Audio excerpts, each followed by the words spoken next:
Hi everybody, welcome back to my another IELTS speaking video. My name is Sarvashist and today in this video I'm going to teach you किस तरीके ਨਾਲ ਤੁਸੀਂ part 3 questions ਨੂੰ ਤੁਸੀਂ tackle ਕਰ ਸਕਦੇ ਹੋ, ਹੈਂਡਲ ਕਰ ਸਕਦੇ ਹੋ। ਪਾਰਟ 3 ਕੁਐਸਚਨਸ ਨੂੰ ਹੈਂਡਲ ਕਰਨ ਲਈ ਬਹੁਤ ਸਾਰੀ ਟੈਕਨੀਕਸ ਹੈਗੀਆਂ। ਸੋ ਜ਼ਰੂਰਤ ਹੈ ਇੱਕ ਸਹੀ ਗਾਈਡੈਂਸ ਦੀ, ਇੱਕ ਸਹੀ ਕੋਚਿੰਗ ਦੀ, ਸਹੀ ਟ੍ਰੇਨਿੰਗ ਦੀ, ਜਾਂ ਤਾਂ ਕਿਸੇ ਵੀਡੀਓ ਤੋਂ ਮਿਲ ਜਾਏ ਜਾਂ ਫਿਰ ਕੋਈ ਟੀਚਰ ਜਾਂ ਕੋਈ ਕੋਚ ਤੁਹਾਨੂੰ ਕਲਾਸ ਦੇ ਵਿੱਚ ਸਿਖਾ ਦੇਵੇ। ਸੋ ਅੱਜ ਦੀ ਇਸ ਵੀਡੀਓ ਦੇ ਵਿੱਚ ਮੈਂ ਸਿਖਾਉਣ ਵਾਲਾ ਕੁਝ ਇਸ ਤਰੀਕੇ ਦੇ ਸੈਂਟੈਂਸਸ, ਕੁਝ ਇਸ ਤਰੀਕੇ ਦੀ ਟੈਕਨੀਕ ਸੋ ਤੁਸੀਂ ਪਾਰਟ 3 ਕੁਐਸਚਨਸ ਨੂੰ ਬਹੁਤ ਆਰਾਮ ਨਾਲ ਤੁਸੀਂ ਟੈਕਲ ਕਰ ਸਕਦੇ ਹੋ, ਹੈਂਡਲ ਕਰ ਸਕਦੇ ਹੋ। ਅਗਰ ਤੁਸੀਂ ਐਗਜ਼ਾਮ ਦਿੱਤਾ ਪਹਿਲੇ ਆਇਲਟਸ ਸਪੀਕਿੰਗ ਦਾ, ਸੋ ਤੁਸੀਂ ਇਸ ਪ੍ਰੋਬਲਮ ਨੂੰ ਜ਼ਰੂਰ ਫੇਸ ਕੀਤਾ ਹੋਊਗਾ ਕਿ ਜਿਵੇਂ ਤੁਸੀਂ ਆਨਸਰ ਦੇਣ ਲੱਗਦੇ ਹੋ, ਐਗਜ਼ਾਮੀਨਰ ਨਾਲ ਦੇ ਨਾਲ ਬੋਲਣਾ ਸ਼ੁਰੂ ਕਰ ਦਿੰਦਾ Y.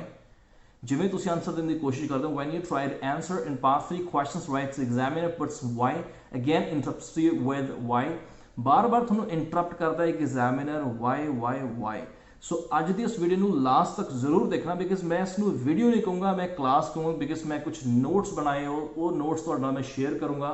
So I am sure जो भी तुसीं एग्जाम देना, चाहे मार्च एग्जाम देना, चाहे अप्रैल एग्जाम देना, एक बार तुसीं पार्ट 3 की ये टैक्नीक नूं तुसीं यूज़ करके देखना। एग्जामिनर जिन्ने बार मर्जी तुहानूं वाई करी जावे, ये बी कंफर्टेबल, ਤੁਹਾਨੂੰ कोई दिक्कत नहीं होगी। और अगर खास तौर पर अगर तुसी GT के कैंडीडेट हो, अगर तुसी जनरल ट्रेनिंग आयल्स की तुसी प्रैपरेशन कर रहे हो, तैयारी कर रहे हो, ये वीडियो तुहाडे लई बहुत ज़्यादा जरूरी है। एक बार लास्ट तक वीडियो जरूर देखना, उस तो बाद तुसी कमेंट करके अपने आप कहोगे कि जो तुसी टेक्नीक, जो तुसी आइडियाज़ तुसी शेयर किए इस दे विच पार्ट 3 मैनूं लगदा कि that I will be confident now in part 3 of IELTS speaking test. So शुरू करते हैं। सब तो पहला पार्ट 3 ਦੇ ਵਿੱਚ ਗੱਲ ਕਰਦੇ हैं कि कोई भी टॉपिक है, आई एम श्योर तुसी देखा होगा कि जो भी क्यू कार्ड आया, अगर तुसी एग्जाम दिता पहले कि जो भी क्यू कार्ड तुहानूं आया उस तो रिलेटेड ही क्वेश्चन पूछे जाते हैं। सब तो पहला तो यह जानना जरूरी है कि पार्ट 3 क्वेश्चन पूछे ही क्यों जाते हैं। लैट्स से कि तुहानूं टॉपिक दिता गया जर्नी के उपर, तुसी उस दे उपर बोलता, सो एग्जामिनर ये होर देखना चाहता है कि तुसी उसे सेम टॉपिक के उपर तुसी होर किन्ना क बोल सकते हो, होर किन्नी क तुहाडे कोल वोकैबुलरी हैगी है, होर किन्ने क तुहाडे कोल आइडियाज़ हैगे। और ज़्यादातर पार्ट 3 दे विच इंटरप्ट ऐस करके किया जाता कि की तुसी प्रैशर नूं हैंडल कर सकते हो, कि तुसी इंटरप्शन, की तुसी अगर तुहानूं कोई डिस्टर्ब करे बार बार तुहानूं, कि तुसी उहनूं टैकल कर सकते हो। Because when you answer without interruption, जो तुसी बोलते हो बिना तुहानूं रोके, अगर कोई तुहानूं डिस्टर्ब ना करे, अगर कोई तुहानूं ना टोके, तुसी आराम नाल बोल सकते हो। लेकिन अगर तुहानूं विच विच दी कोई टोकदा है, मतलब इहनूं काइंड ऑफ डिबेट कह सकते हैं, पार्ट 3 दे विच हल्का जिहा परेशान करने की कोशिश करते हैं। तो जिसकी इंग्लिश अच्छी होंगी है, लेट्स से नैचुरल होंगी है, वो नैचुरली बोलूगा। अगर किसी ने क्रैमिंग की है, लेट्स से पार्ट 2 तुसी क्रैम कर लिया, रट्टा लगा लिया, किसी भी जगह तो तुसी सैंपल आंसर में प्रिपेयर कर लिया, हो सकता है यूट्यूब तो कर लिया, या फिर इंटरनेट तो कर लिया, गूगल तो कर लिया, या फिर तुसी तुहाडी क्लास से तुहाडे टीचर ने करवाता, जितों भी तुसी प्रिपेयर किया, ठीक है, पार्ट 2 तुहाडा बहुत वधिया हो गया, पार्ट 1 तुहाडा बहुत वधिया हो गया, ठीक है। लेकिन पार्ट 3 दे विच एग्जामिनर नूं रीयल तुहाडा जो लैवल है चैक करने दे विच बहुत ज़्यादा टाइम नहीं लगता, बिकॉज वो जो तुहानूं इंटरप्ट करते उत्थे तुहाडी नैचुरल इंग्लिश बाहर आनी शुरू हो जाती है। एक गल जाननी बहुत जरूरी है, पार्ट 3 दे विच नैचुरल इंग्लिश तुहाडी बाहर जरूर आएगी अगर तुसी ये टेक्नीक्स यूज़ नहीं करोगे। अगर तुसी सोच रहे हो कि मैं क्रैमिंग कर ला, कुछ एग्जाम्पल आंसर मैं पढ़ ला, अगर 6 बैंड भी नहीं आ रहे, सो ये बहुत बड़ा कारण है पार्ट 3 दे विच।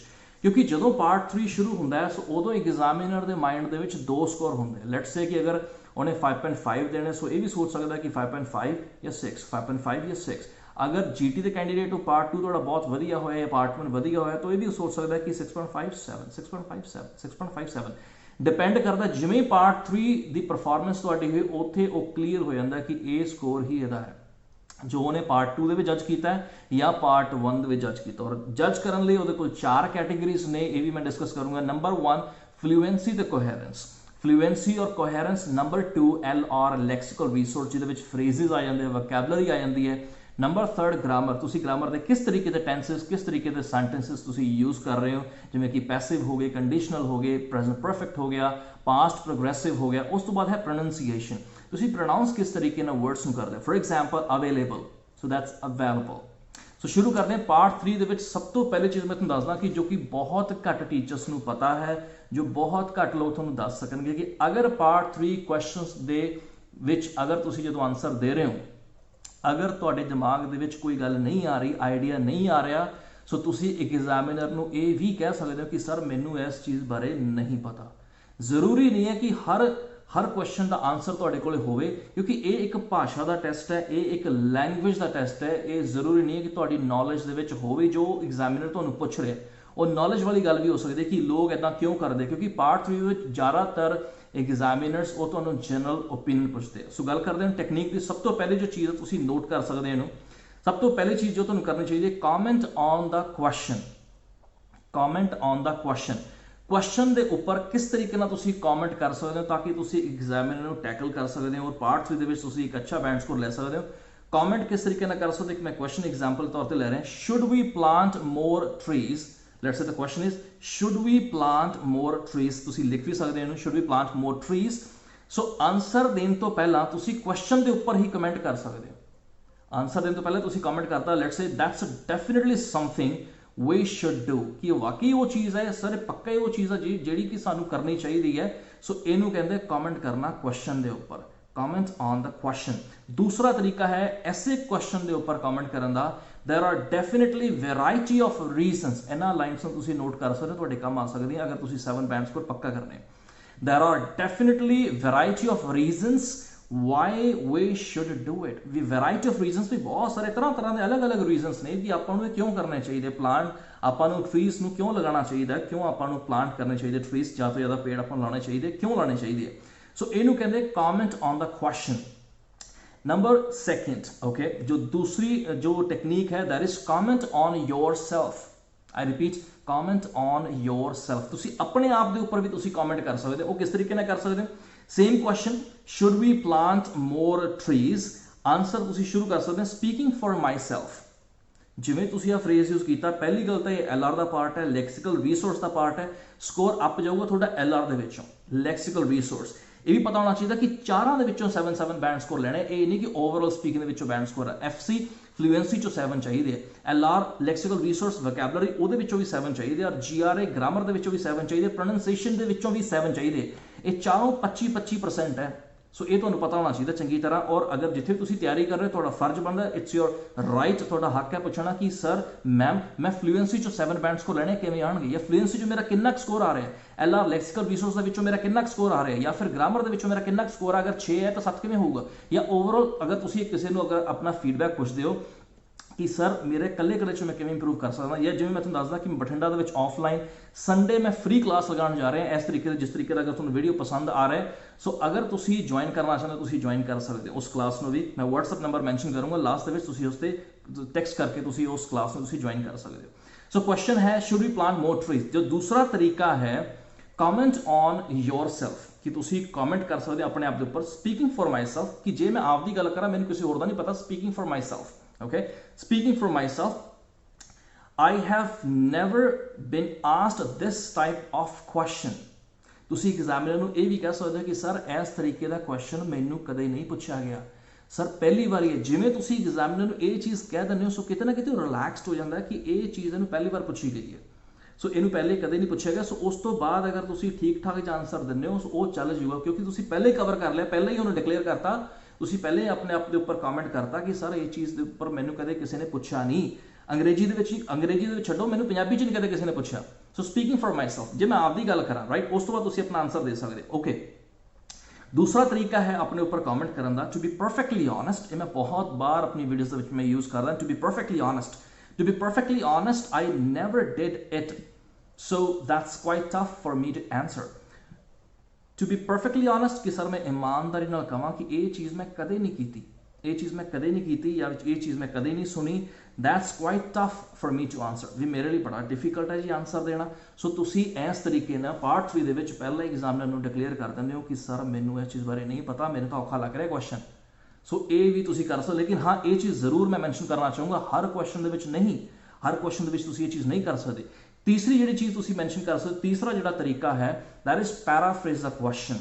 ये बहुत इंपॉर्टेंट है, पैराफ्रेज। यस, राइटिंग दे विच लगभग हर स्टूडेंट को पता होंदा कि टास्क 2 टास्क 1 है, इंट्रोडक्शन दे विच पैराफ्रेजिंग करनी होंदी है, लेकिन स्पीकिंग दे विच भी पैराफ्रेजिंग होंदी है। ये बहुत घट स्टूडेंट्स को पता है और बहुत ही घट टीचर्स इस गल नूं एक्सप्लेन करते। पैराफ्रेजिंग स्पीकिंग दे विच भी होंदी है, तुहानूं पैराफ्रेजिंग करनी आउणी चाहिए। किस तरीके नाल पैराफ्रेजिंग कर सकते हैं, let's see. Same question, should we plant more trees, तुसीं शुरू कर सकते हैं इस तरीके नाल। I suppose many people argue about, I suppose means कि मैंने लगता है जी, many people argue about whether we should plant trees or not, whether we should plant or not।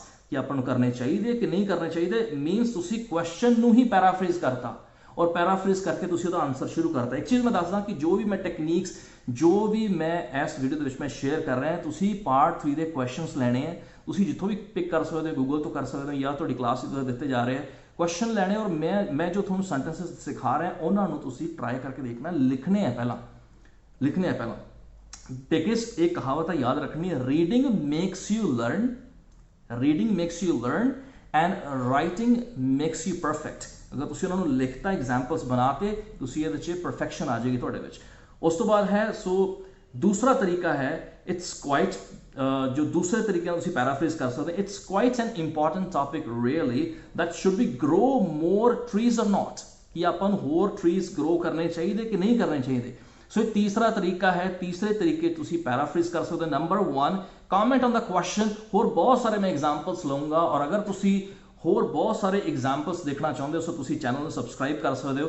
सो पहला है कॉमेंट ऑन द क्वेश्चन दूसरा है कॉमेंट ऑन योरसेल्फ बिकॉज मैं तुम दसदा कि that I am actually teaching you right now to be perfectly honest because I really want you guys to get minimum 7+ band score minimum 7 चाहिए ये नहीं कि 6 चाहिए या 6.5 बिकॉज दैट्स कॉमन स्कोर और कॉमन स्कोर है। लेकिन अगर अनकॉमन स्कोर चाहिए वो है 7.5 मिनिमम वो स्कोर चाहिए। सो अगर तो इंग्लिश का लैवल बहुत अच्छा है सो तुसी 8+ बैंड स्कोर भी कर सकते हो। सो ये है जी कुछ जो 3 तरीके में डिस्कस किए जो मैं आने वाली अपनी वीडियोस में डिस्कस करूंगा। सो वो है नेक्स्ट है how to explain your opinion तीसरे सैक्शन के तुसी अपना ओपीनियन किवें एक्सप्लेन कर सकते हो। उस तो बाद है points to support your idea किहड़े पॉइंट्स हो सकते हैं कि तुहाडा आइडिया सपोर्ट करते हैं राइट। उस तो बाद है how to give personal example अपना पर्सनल एग्जाम्पल पार्ट 3 ਦੇ ਵਿੱਚ ਤੁਸੀਂ ਕਿਵੇਂ ਐਡ ਕਰ ਸਕਦੇ ਹੋ। ਉਸ ਤੋਂ ਬਾਅਦ ਹੈ ਲਾਸਟ ਦੇ ਵਿੱਚ example from the world okay बहुत सारे स्टूडेंट्स मैंने गलत प्रोनाउंस करते देखे या सुने अपनी क्लासेस ਦੇ ਵਿੱਚ वर्ड प्रोनाउंस करते हैं WORLD संसार world that's the right pronunciation world okay इन्हों थोड़ा ओपन करके माउथ में ओपन करके खुल के प्रोनाउंस करके देखो। So this is how it is pronounced world okay. So example संसार ਦੇ ਵਿੱਚ ਕਿਤੋਂ ਵੀ ਤੁਸੀਂ ਲੈ ਸਕਦੇ ਹੋ तो ਤੁਸੀਂ ਆਪਣੇ ਪਾर्ट 3 क्वेश्चंस ਦੇ आंसर ਦੇ ਵਿੱਚ ਤੁਸੀਂ ਉਹਨੂੰ ਫਿੱਟ ਕਰ ਸਕਦੇ ਹੋ। ਉਸ ਤੋਂ ਬਾਅਦ ਹੈ तीसरा तरीका है हाउ टू कंक्लूड कि कंक्लूड किस तरीके ਨਾਲ ਤੁਸੀਂ ਪਾर्ट 3 ਦੇ ਵਿੱਚ ਤੁਹਾਨੂੰ क्वेश्चंस ਨੂੰ कंक्लूड भी करना चाहिए ਉਹ ਕਿਹੜੇ ਸੈਂਟੈਂਸਸ ਨੇ ਕਿਹੜੇ ਸ਼ਬਦ ਹੈ ਇਦਾਂ ਦੇ ਜਿਨ੍ਹਾਂ ਨਾਲ ਤੁਸੀਂ कंक्लूड कर सकते हो पार्ट 3 ਦੇ ਵਿੱਚ। इस तो इलावा मैं संडे फ्री क्लास लगाने जा रहे हैं बठिंडा ਦੇ ਵਿੱਚ अगर ਤੁਸੀਂ बठिंडा ਦੇ ਨੇੜੇ ਤੇੜੇ ਕਿਤੇ ਵੀ ਤੁਸੀਂ ਬਿਲੋਂਗ ਕਰਦੇ ਹੋ ਤੁਸੀਂ क्लास लगा सकते हो। संडे 3 ਤੋਂ 4 घंटे की मैं स्पीकिंग की क्लास लगाऊंगा। उस तो पहला मैं मॉक टेस्ट कंडक्ट करूंगा। अगर तुम फ्री च मॉक टेस्ट कंडक्ट करवा के फीडबैक लेना चाहते हो ओवरऑल अगर मैं गल करा तो स्पीकिंग की क्लास लगाना चाहते हो फ्री दे विच और टेस्ट तुसी करना चाहते हो तुसी संडे बठिंडा दे विच तुसी ज्वाइन कर सकते हो। अगर तुसी नहीं आ सकते तुसी ऑनलाइन भी टेस्ट कर सकते हो फ्री संडे मैं करन जा रहा ऑनलाइन तुसी फ्री टेस्ट कर सकते हो अगर तुसी बठिंडा तो दूरों बिलोंग करते हो। My WhatsApp number is 9872649530। Once again, thank you so much for watching this video. Stay tuned.